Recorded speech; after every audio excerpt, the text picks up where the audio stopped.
¿Espera o esperanza? Es difícil dilucidar qué fue primero. El asunto se parece mucho a aquello del huevo y la gallina.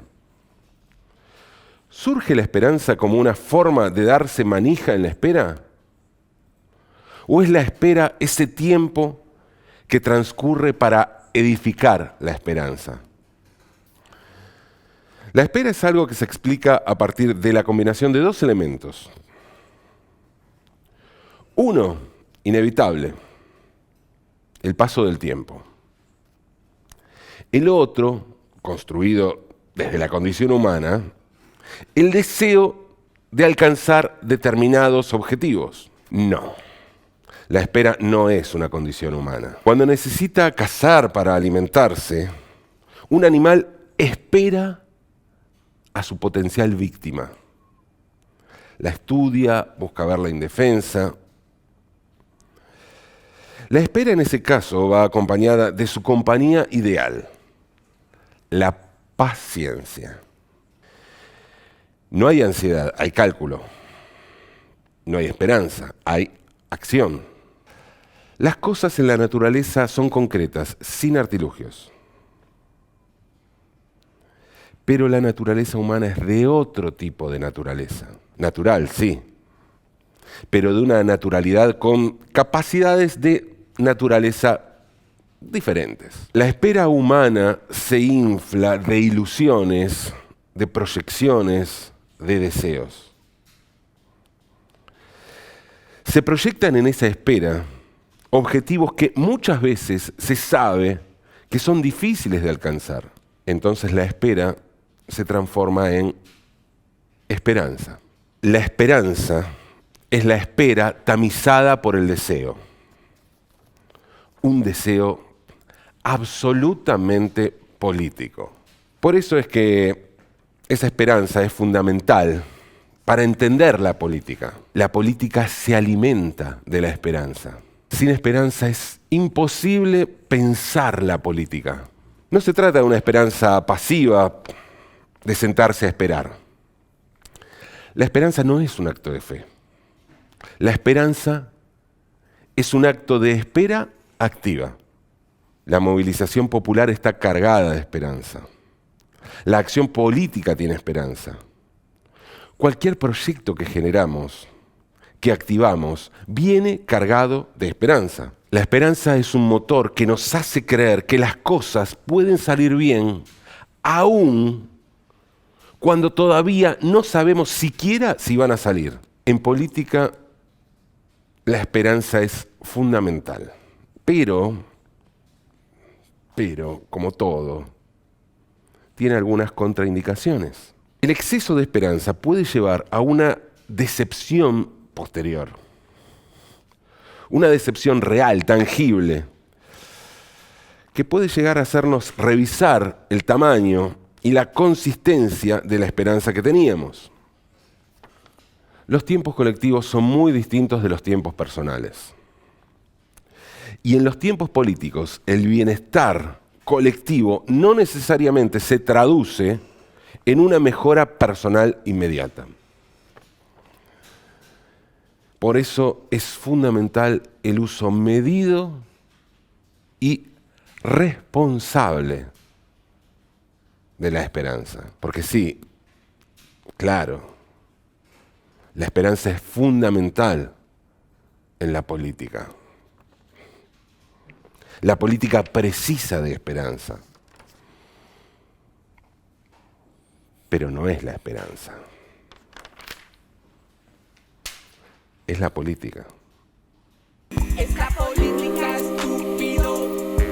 Es la política estúpida. Es la política estúpida. Es la política. Es la política estúpido. Es la política estúpida. Es la política estúpida. Es la política. Hola y bienvenides. Esto es La Política. Hola Marchetti, ¿cómo va? ¿Qué tal, Rosigalo? ¿Cómo estás? Bien, yo muy bien. ¿Usted? Bien, bien. Ahora, digamos, bajó un poquito, ¿no? La algarabía bueno, del sí. resultado electoral y lo trae un poco a la realidad, ¿no? Que una realidad que sigue gobernando el macrismo y la verdad es terrible. Hasta el 10 de diciembre por lo menos. Es terrible lo que está pasando, ¿eh? Es terrible lo que está haciendo el gobierno. Lo que sucedió esta semana en Chubut, donde reprimieron a docentes que hace meses que no cobran. Se llevaron preso a Santiago Gutman, el secretario general del gremio docente. Terrible lo que está haciendo el macrismo en la provincia de Chubut. Este gobierno se tiene que ya, no puede ser lo que está Sí, haciendo el lamento gobierno. igual el decirte que el sí, gobernador de la provincia ¿Qué de pasó? Chubut no es macrista. ¿No es macrista? No solo no es macrista, ¿De quién? sino que es bastante cercano al gobierno del Frente de Todos. Vos decís que segura, ¿no? Segura. Sí, en No. Chubut el gobernador es Arcioni. Bueno, disculpa, Euge, yo te dije que no te iba a meter en quilombos con esto, que íbamos a esperar a que asuma el nuevo gobierno, que hay que darle un tiempo también. Y la verdad que, pero bueno, a veces la realidad te lleva... No, está muy bien, hay que decir lo que hay que decir. Y en la provincia de Chubut hay una pelea salarial encabezada por docentes y municipales que tiene a la provincia paralizada desde hace meses. Esta semana hubo una fuerte represión y Cetera declaró un paro nacional que se llevó a cabo el último viernes. A ver, vos estás segura, porque hubo represión, ¿estás segura que no fue Patricia Bullrich? Sí, estoy segura. No fue Patricia Bullrich la que reprimió entonces en Chubut y en Chile...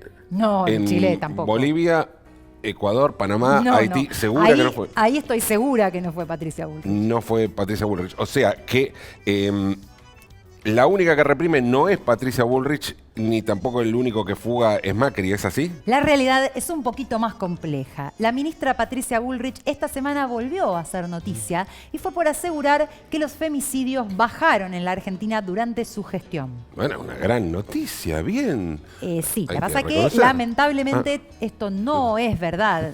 Los femicidios no solo no bajaron, sino que durante el año 2019 una mujer fue asesinada, en lo que va del año, cada 26 horas. O sea que la ministra Bullrich mintió. Eso es una decepción grande para mí. No sé si mintió, pero está flojita de papeles. Digamos que a su ministerio le faltan algunos datos. Además hay otro tema, ¿no? Como que es un poquito raro el hecho de tomar a los femicidios, por no decir que está completamente despistando, tomar a los femicidios y a la violencia de género como inseguridad, ¿no? Hay como una marea conceptual.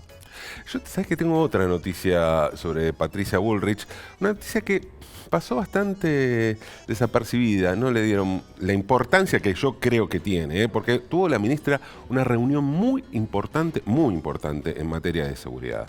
Se reunió con alguien del nuevo equipo de Alberto Fernández. No, se reunió con expertos en seguridad, pero internacional, no local, internacional, Ajá. con Batman. Con Batman. Con Batman, exactamente, pero no el Batman trucho de La Plata, un Batman posta, un Batman del primer mundo, Ajá. el Batman de Times Square. ¿Y quién es el Batman de Times Square?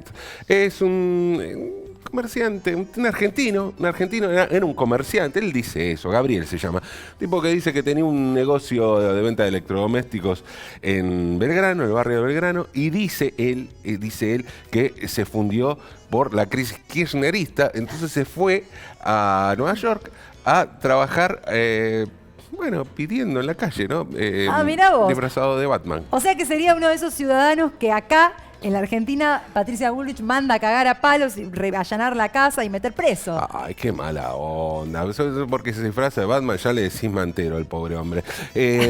Lo cierto es que se sacó una foto con la ministra allá, y yo creo que le debe haber dado algunos consejos, me parece, ¿no? Sobre todo cómo cuidar a los ciudadanos, Batman, ¿no? Cómo cuidar a los ciudadanos del Guasón Larreta. Claro, Ponele. que Buenos Aires está bastante parecida durante la gestión larretista a Ciudad Gótica. Tiene coherencia. La verdad, yo creo que prefiero al mago sin dientes. Y sí, por lo menos tiene ese qué sé yo de color local. Yo lo que no sé es que ¿volverá ahora Batman con Alberto Fernández? ¿Qué decís? No sé, lo que sí sé es que la ministra Patricia Bullrich ahora va a tener que sortear algunos problemitas porque tiene algunas causas judiciales recientes, nuevitas, por espiar y perseguir a la comunidad mapuche. Ay, pobre Patricia, ya se va. ¿Sabes cómo va a extrañar estas cosas lindas de la vida, Espiar a los mapuches, pegarle a los manteros, irse de viaje a Nueva York, sacarse fotos con Batman. Pobre Patricia. Es que lamentablemente, Pablo, la represión no es un invento argentino. No es solo Patricia Bullrich, aunque fue sobre todo Patricia Bullrich. Y desde este programa celebramos especialmente la salida de esta ministra. No fue la seguridad, no fueron los mapuches, ni los pibes chorros, ni los manteros. Es la política. ¿Sabías que en la ciudad contás con 14 polideportivos con más de 68 actividades gratis para todas las edades? Chatea con la ciudad y conocé las disciplinas a las que podés sumarte y cómo hacerlo. Vamos, Buenos Aires.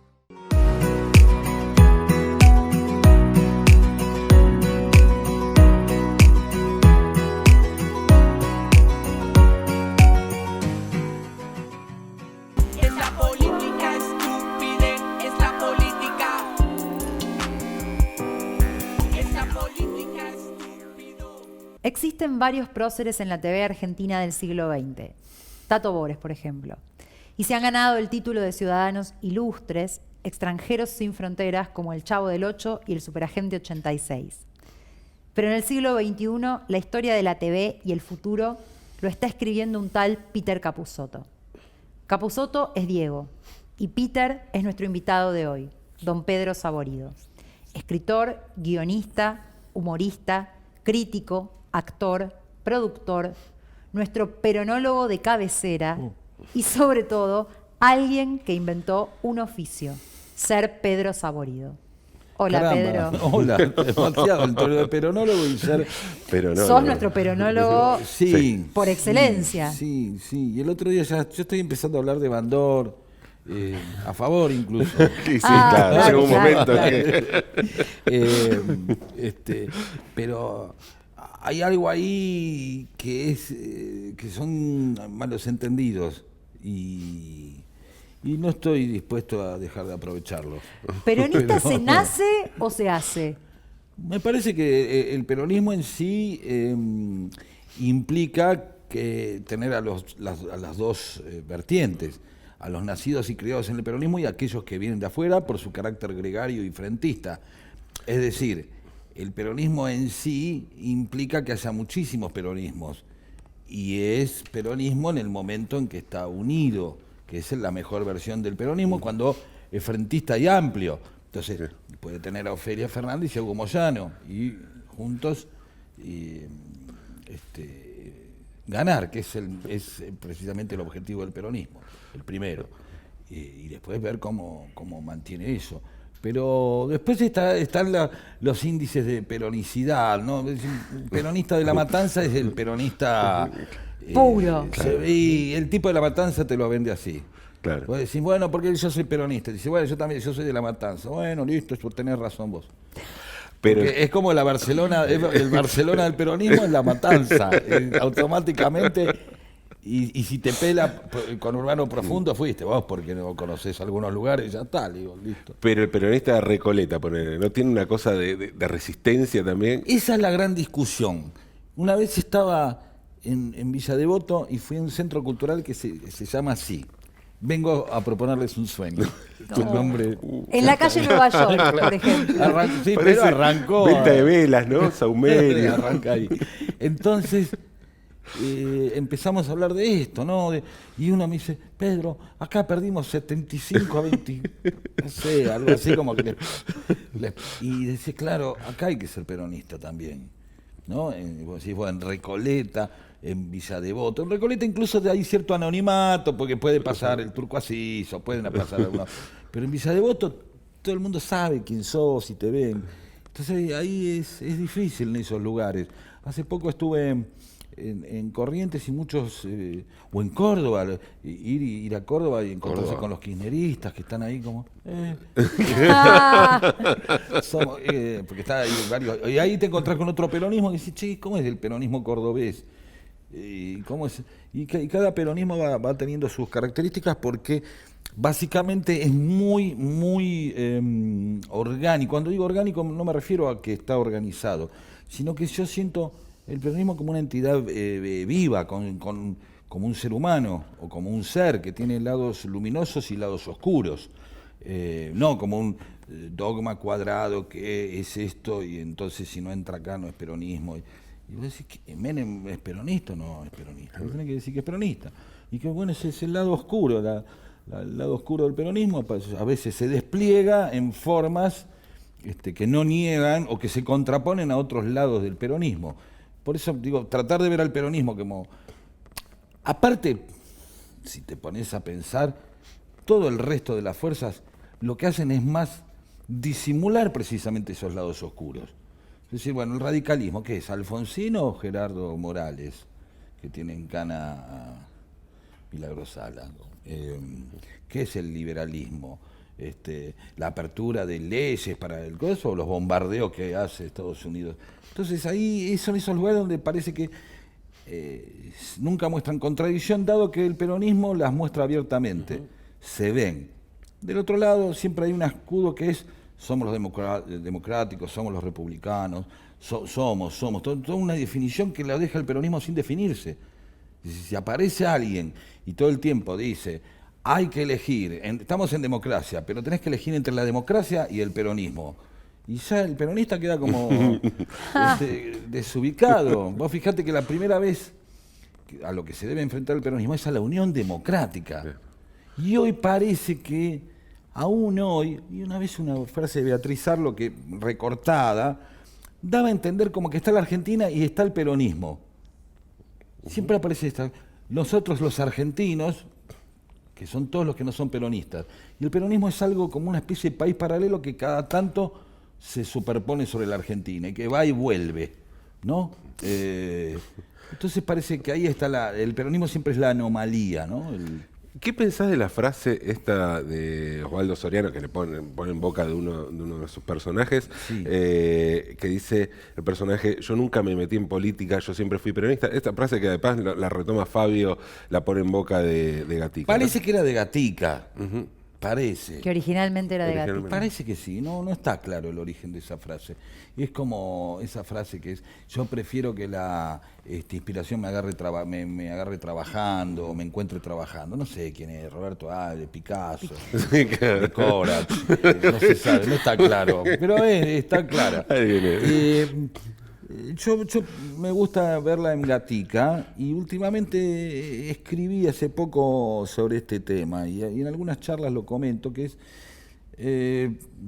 se supone que era una manera de ver pícaramente a alguien, que si era el mono Gatica lo decía en forma pícara, yo nunca me metí en política, siempre fui peronista, y la otra era mostrar desde un lado por ahí más racional o gorila, bueno, mirá qué descerebrados son estos tipos que son capaces de decir esto, que niegan la política porque son peronistas, que es como la negación de la política sería.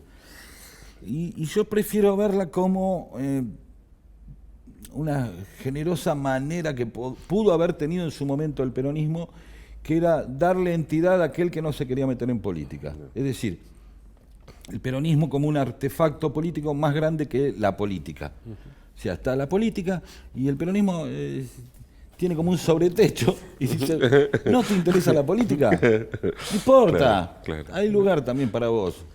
Ahora creo que precisamente cuando la política es lo mal visto,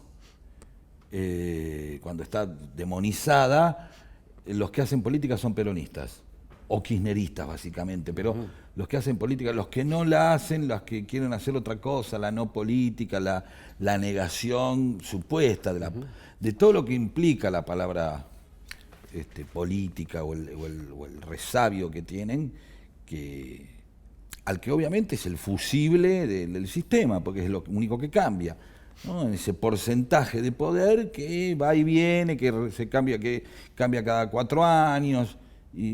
Pero a mí me gusta pensar eso como alguien que también se ocupe finalmente de un montón de gente a la que no le interesa la política, por lo menos por ahora, no le interesa. O no le interesa porque no encontró a alguien que hable en sus términos y no se siente representada. se siente defraudada. Los políticos, ¿por qué no hay políticos como yo?, dice una persona. Y uno tendría que explicarlo, bueno, básicamente porque vos te vas a ver Netflix a la noche, querés ir a jugar al pádel los sábados. Entonces, ser político implica otro compromiso. Y en ese sentido me parece que la frase esa aludía a algo, a una generosidad. O sea, yo nunca me metí en política, soy peronista, es, bueno, si no me meto en política, dejo que otros lo hagan, y son tan peronistas como yo, ¿no? Como una variable. ¿Sos peronista nacido y criado? No. Yo tengo aparte tengo un gen, siempre cuento esto, que de alguna manera repito la historia de mi abuelo y de mi papá. Mi abuelo era un socialista y mi papá eran socialistas que se hacen peronistas. O sea, los socialistas se van un montón con Scholz y se hacen antiperonistas, y un montón de socialistas se hacen peronistas. O siguen a Perón. Como los radicales, digamos. Sí, claro. Ante el peronismo, ¿de qué está hecho el peronismo? ¿De qué está hecho el peronismo? El primer peronismo está hecho precisamente un montón de gente que no era peronista. Incluso Perón tampoco lo era antes de... Y sí, entonces, bueno, ¿qué? Radicales, socialistas, conservadores populares, gente que no tenía representación política hasta ese momento, laboristas o como mierda se quieran llamar. Y entonces ahí aparece una cosa que era que mi papá y mi abuelo habían sido socialistas y se hicieron peronistas, pero había algo de socialistas que les queda, que es como, viste, como que vos venís así recontra, viste, qué sé yo, Tula o recontra Peruca, y de pronto te aparece un Wiener que dice, bueno, hasta acá, ¿no? Como una especie de peronismo con baranda, ¿viste? Como que vamos al pogo, pero al costado del pogo, bueno, estamos saltando mucho, cuidado con los bombos. Entonces, mi viejo tenía esas cosas, los actos era, y me decía, papá, vos ibas a... Yo iba a escuchar a Perón. ¿Entendés? Él no claro, iba, claro. yo lo iba a escuchar.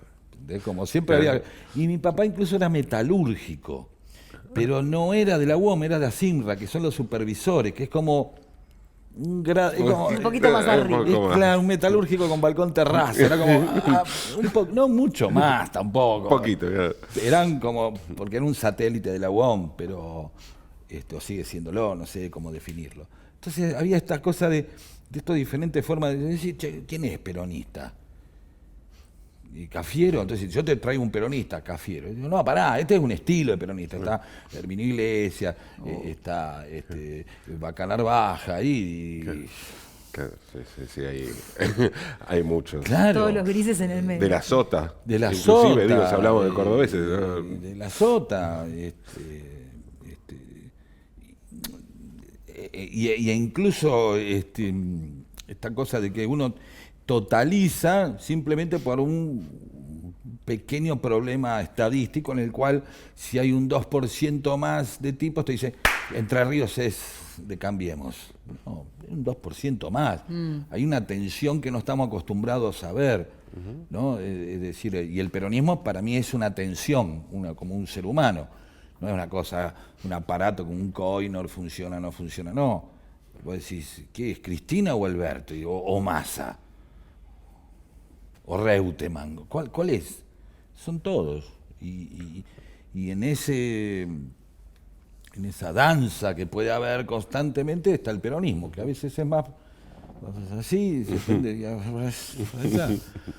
yo en el libro uso una imagen que es como un gran camión que está como puesto sobre una especie de bamboleo como el del toro mecánico, ¿no? Y entonces cuando el peronismo dobla a la izquierda, los de la derecha se caen, el peronismo, ¿no? Se cae dual, y de pronto dobla a la izquierda, a la derecha, y los de la izquierda quedan afuera.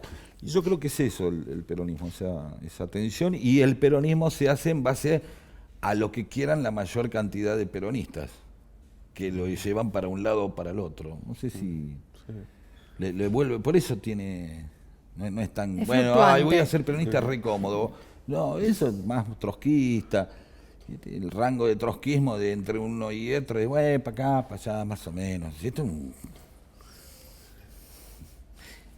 Daniel Santoro, el pintor, Sí. pobre, hay que aclarar todo el tiempo. Sí, hay que Sí. aclarar. Pues, Dice que el peronismo es de arena. Que sí. Sí. como como una duna, que con el viento va para un lado y va para el otro. Y yo creo que es eso también. De hecho, es un movimiento que sobrevive, ¿viste? ¿No? De Gaulle, qué sé yo, Getúlio Vargas, qué sé yo. Y el peronismo sobrevivió a la muerte de Perón. Perón hizo un aparato, una organización, la organización vence al tiempo, es decir, claro. la organización vence a la muerte, a la propia muerte de Perón. Y hoy el peronismo ya lleva más años sin Perón que con Perón, Sí. Sí. ¿no? Sí. Lo cual es o sea, te dejé un quilombo, ¿no? Si hay vida después de la muerte, debe estar observando todavía, como todavía anda, dice el tipo. ¿Viste eso que se dice que en la Argentina en realidad hay solo dos identidades políticas, peronismo o antiperonismo? Sí, quizás haya algo ahí que por ahí tiene el color del peronismo, antes debería tener otro color y no sabemos bien, o sea, bueno, cuáles son los antecedentes del peronismo. Hoy hablábamos, haciendo unos podcasts con unos amigos de Factor Francisco y veíamos que no es que el Papa es peronismo, ya Jesús era medio peronista, hay toda una cosa del tipo juntando a los peores, andando como una puta con los pescadores, que no eran los pescadores románticos, pobrecitos, eran pescadores que, viste, que... Claro. Y eran judíos, eran romanos, como decías antes, radicales. Quilombo, o sea, claro. Y el tipo llegando ahí por Galilea, que era como el conurbano, ¿viste? Y de pronto yendo al Domingo de Ramos, que no era romantizado, sino que entraron en Jerusalén, entraron, ¿viste? O sea, fueron a Plaza de Mayo. Hay algo que, en ese sentido, que no quiero decir que el peronismo es anterior a Jesucristo, podríamos charlarlo, pero más allá del peronismo antes de Cristo, hay algo que se vuelve a repetir, que es esta tensión entre dos cosas, ¿viste? Civilización o barbarie, o civilización y barbarie, lo inclusivo contra lo exclusivo. ¿El es con todos o no es con todos, o es sin ustedes? Ahí está me parece estas dos identidades. ¿Vamos a hacer Argentina en base a lo que hay acá o vamos a tratar de copiar Europa y no nos sale? Que es el gran problema, la añoranza de eso que no fue, de esa Europa, cuando decimos, mira, es esto, vamos. Y en ese sentido, la Argentina es sobre todo el conurbano, me parece que siempre hablamos con vos del conurbano, tiene una potencia muy grande con respecto a eso, porque el conurbano contiene todos los paisajes humanos. Vos podés encontrar en el conurbano un pedazo de Europa y podés encontrar un pedazo y podés encontrar la Latinoamérica más virgen, ¿no? Y me parece que el peronismo tiene esa característica. Cuando yo digo antiperonismo y antiperonismo, esas dos identidades, supongo que en el medio están aquellos que simplemente no son peronistas. De hecho, hay una gran parte del radicalismo que no es antiperonista, o de las izquierdas que no son antiperonistas, pero se encuentran en esa disyuntiva de precisamente que les cae una identidad así, que estás acá y en algún momento decanta, y ahí es donde me parece que el peronismo vuelve a veces junta por derecha, y tuvo liberales adentro, de hecho todavía están. O No, junta pero- por izquierda, y en esta última etapa juntó por izquierda, digamos, no hay progresismo casi en la Argentina en este momento, está dentro del peronismo, está ahí.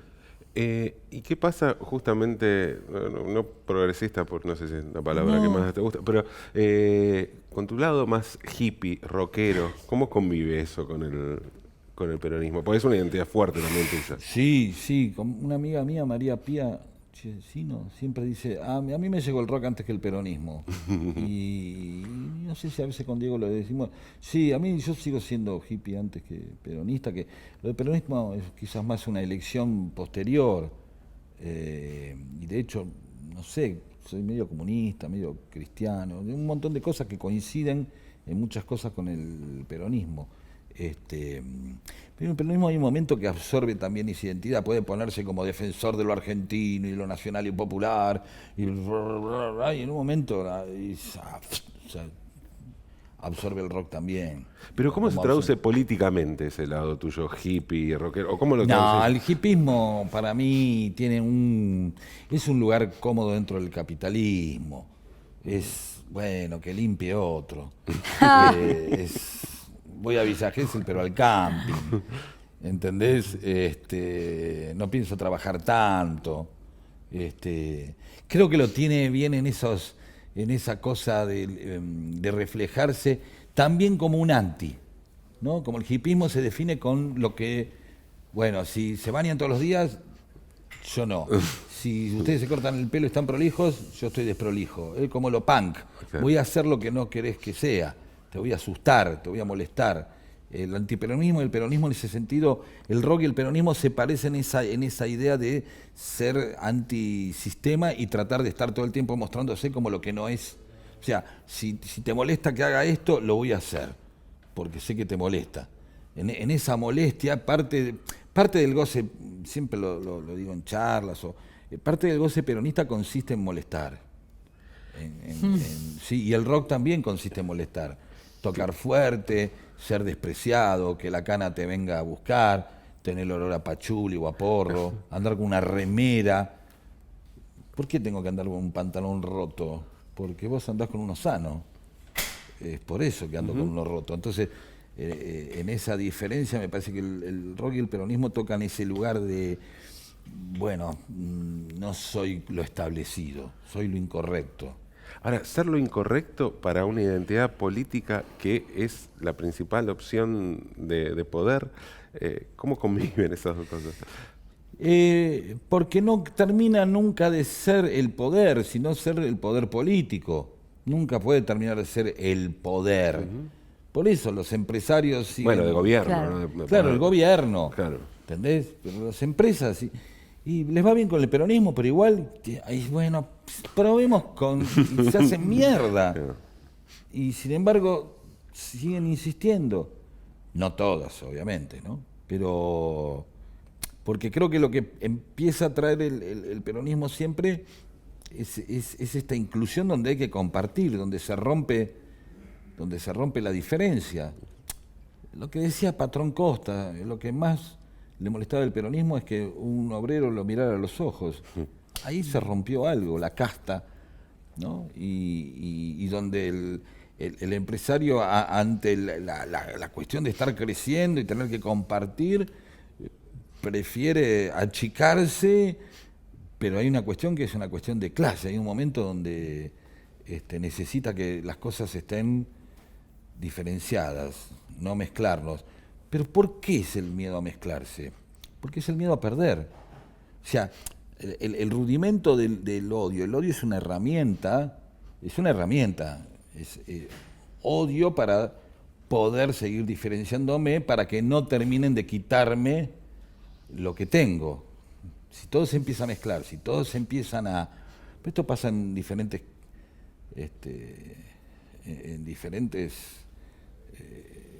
establecimientos de la vida, hasta puede ocurrir en el arte, es decir, somos músicos, y ahora resulta, viste, como Papo le dijo a uno, pará, vos no sos músico, guarda que quedate ahí, vos estás pasando discos, y entonces ahí es el miedo a perder lo que tenés, el miedo a dejar de ser quien sos, viste, por eso el miedo a los jóvenes, o el miedo a lo distinto, es, esto me van a cambiar las cosas como son, puedo perder, si querés también por eso se la terminan dando a Jesús, ya que estamos hablando. Era, che, ¿qué es este que está juntando quilombo? Y me plantea el templo. ¿Con quién se junta? ¿Con quién? Y eso me parece que es el problema del peronismo, que en un momento es, ¿a dónde va? A un lugar donde va a ser distinto. Me llenaste de obreros la playa, boludo. Estábamos bien así, tenía la Bristol. Fíjate el nombre. Sí. Bristol. Era la copia... Vos sabés que tenían los vestuarios como para cambiarse, era una playa hecha con el modelo inglés. Y de pronto, boludo, se te empieza a llenar de obreros, de tanitos y de laburantes. ¿Y dónde va esto? ¿Dónde termina? ¿Qué termina siendo? Como decía Miguel Cané cuando venía la inmigración y decía, se van a terminar quedando con nuestras hembras. Tenía miedo Miguel Cané, claro, veía a los otros, ¿viste? Eran los tanos, ¿no? Entonces ahí aparece ese miedo a dejar de ser, ¿no? Por eso el miedo también es el miedo al pañuelo verde, el miedo a la marcha del orgullo gay, son todos los... ¿a qué mundo me van a armar ahora? ¿Te imaginas en algún momento dedicarte a hacer política? Haces política, ¿no? Digo, me refiero a presentarte a algún cargo, ocupar algún lugar. así. Me gusta la comunicación política, me gusta la divulgación política. Todos estos años apareció otra cosa distinta, me apareció algo distinto. Creo que es la primera vez que me hacen la pregunta y la primera vez que la estoy contestando. Pero sí me interesa hacer política, pero desde un lugar que no siempre termine siendo el cargo o la función, que está bárbaro. Hay gente que lo va a hacer muy bien, ¿sí? Habrá el tipo que va y dice, me hice un jacuzzi con la caja y me quedé con unos mangos. Pero la verdad que hay que sentarse en el sillón, tener discusiones, firmar, responsabilidades. El político tiene muchas responsabilidades. Cada tanto hay un pelmazo, hay un chorro, cualquier profesión puede haberlo. Pero es una responsabilidad grande. Y yo soy más un hippie.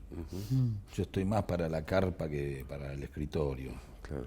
Y no me avergüenza decirlo, ¿no? O sea, como una cuestión de meritocracia. Claro. No, te pregunto porque tenés tanto conocimiento, tanto interés, a veces es como decir, bueno, o sea, te gusta tanto el fútbol, está para jugar, ¿por qué no jugar, por ejemplo? Pero me parece que hay muchas funciones dentro de la política, y una es la difusión, y y es esto, es la política, es de nuevo volver a creer en la política como una opción frente a algo que es la no participación, la entrega de la participación, ¿no? Digamos, una falsa libertad donde por Netflix y tomando cerveza artesanal crees que medianamente está todo resuelto y que te administran bien, y que no deja de ser una eterna ansiedad, como un agujero de deseo en términos casi de consumo. ¿Viste? No quiero a Macri, no quiero a Cristina, quiero algo nuevo. Y todo el tiempo es como una ansiedad de quiero algo nuevo. Y quiero algo nuevo, y creer que porque te indignás sos. Si obtenés una altura moral. Claro, otra te vez. indignás porque sos impotente, porque no te queda otra que indignarte, si no te pones a hacer algo. Sí. Y entonces yo creo que me pasó en todos estos años que empecé a ver la oportunidad de mejor ponerme, pues te puedo hacer una remera como así de Claudio María Domínguez, que diga mejor que padecer es hacer, mejor hacer que padecer, ahí está, ahí es musical, Mejor hacer que padecer. Sí. Desde el humor, o sea, el humor que ustedes hacen es profundamente político. Sí, pero no tiene una función. No, ahí te Aunque diría no al tenga una revés. función. No, cuando yo me pongo a escribir, Sí. o ya sea el libro de peronismo o con Diego, no estoy pensando en hacer política con eso. Primero tengo No que hacer reír. directamente, pero. Claro, pero vendrá después, por añadidura de quién soy. ¿Se entiende? O sea, no Sí. es que, bueno, ahora voy a hacer un sketch para hacer tal cosa. No, primero tiene que ser gracioso. Y después resulta que también, digamos, ¿no? Funciona así si lo haces honestamente. Cuando digo intelectualmente honesto, me refiero a que no haces. Lo único que te podría decir es: no haría un chiste que por hacer reír vaya en contra de lo que pienso. Mira, esto me da pie. ¿Se Yo entiende? tenía ganas de preguntarte. Ese sería. Sí. ¿Cuál es, claro? O sea, hay límites para el humor. Sí, el otro. Por ahí no sos vos el límite, ¿eh? Mirá Charlie Hebdo. O sea, ¿hay límites para el humor? Sí, son estos señores que están con una ametralladora. Claro. Y, ¿viste? Es de balas el límite. Sí, te lo avisé, Plomo. Quique. Dice, 3 veces te mandé Te dije que mail. no te rías de esto. Te mandé mail. Boludo, esto no, con esto Te no. mandé mail. Mirá lo que me haces hacer, Tito. No me gusta. Sí, hay límites porque que puede ser 6 tipos que te ametrallan, o una manifestación de mujeres que no quieren más que se hagan chistes de Olmedo y Porcel. Yo siempre cuento en las charlas el comienzo de una película de Olmedo y Porcel, los doctores la prefieren desnuda. Es tremendo, no lo voy a contar acá. Contalo. No, es que claro, vos decís, Olmedo y Porcel se ganan un Entonces entrabas para ir al teatro de revistas. Van a ver el teatro de revistas. Está bailando la vedette, se desmaya. Entonces entra un asistente y dice, hay un médico. Y Olmedo, yo soy médico. Se hacen pasar por médicos. Está la vedette desmayada y Olmedo se empieza a bajar los pantalones para trincarse a la vedette desmayada. Violar, digamos, se llama eso. Ponele, qué sé yo. Qué sé yo, que- no sé, digo. y ¡juá! Y Bueno, pero era un humor en los 80 bueno, por eso te absolutamente quiero decir, cotidiano. es tremendo, es tremendo, impensable. sí. Dice, vamos a hacer un sketch de un tipo que espera que se desmaye alguien para agarchárselo. Claro.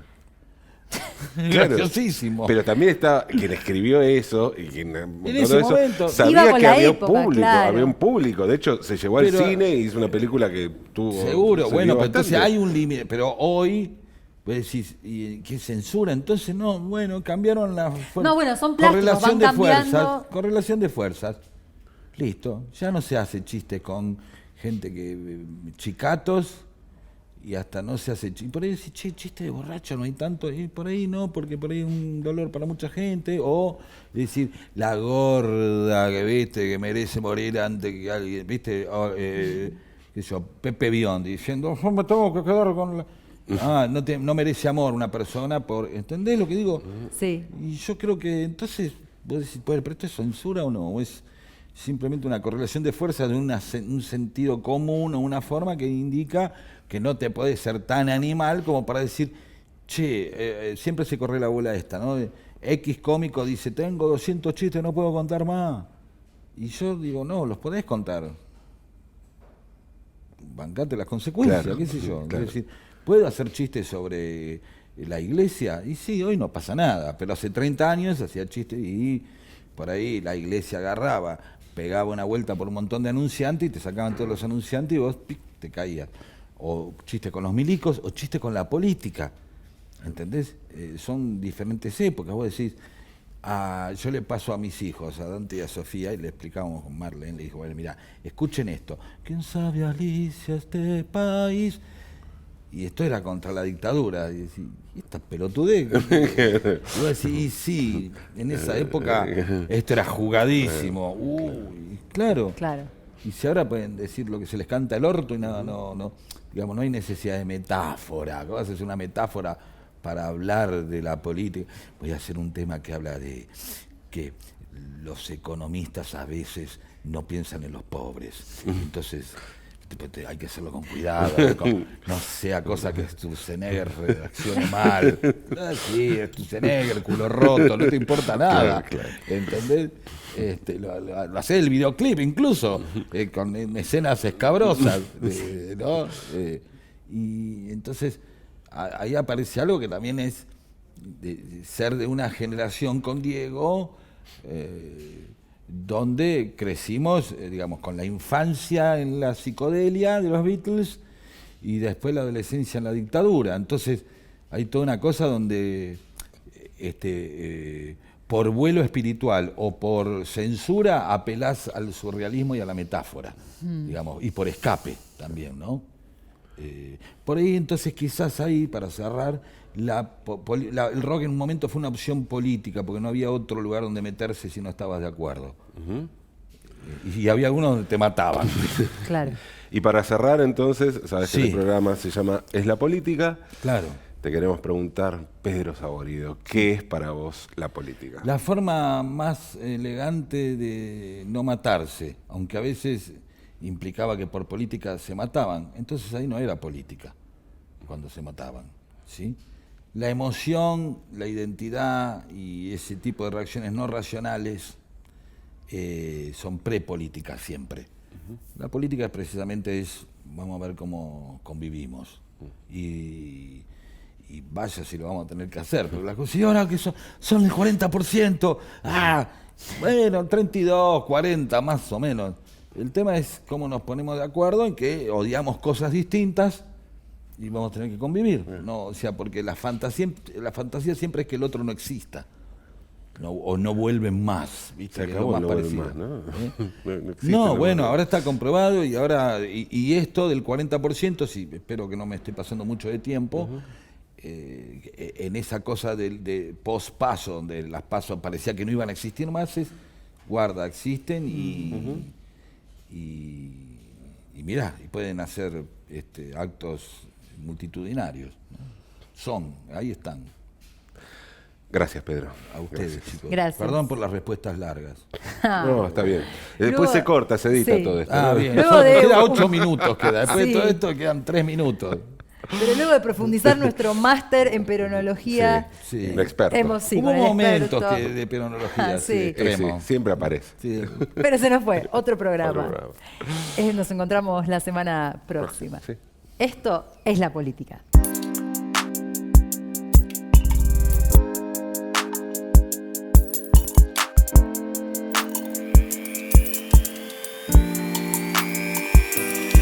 Es la política estúpida.